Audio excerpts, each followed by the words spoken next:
Македонската економија годинава ќе порасне 3,4, а следната 3,2%. Меѓународниот монетарен фонд благо за 0,2% поени ја намали проекцијата од ланскиот октомври. И со вакви бројки нашата економија, заедно со Албанија и Косово, ќе бележат највисоки стапки на раст во регионот. Инфлацијата до крајот на годината ќе остане висока и според ММФ ќе изнесува 3,9, додека следната 3%.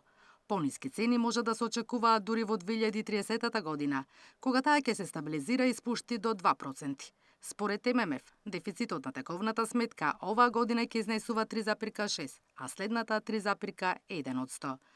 Во најновиот извештај ММФ благо ги спушти прогнозите за глобалниот раст на 3,2 оваа и 3,1 следната година, што е намалување од 0,2% од претходниот октомври.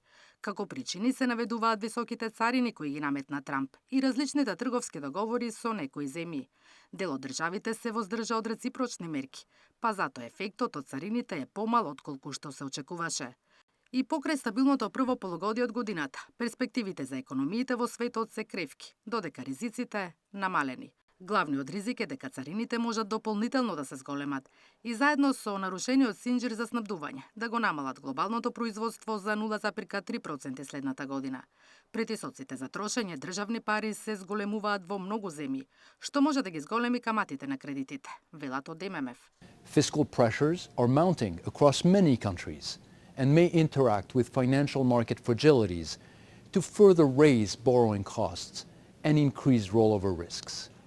And institutional credibility, particularly central bank independence, faces growing political pressures that could de-anchor inflation expectations. Значаен поттик на растот можат да му дадат побрзото решавање на трговските тензии, намалувањето на неизвестноста како изголемувањето на продуктивноста од вештачката интелигенција, велат од ММФ.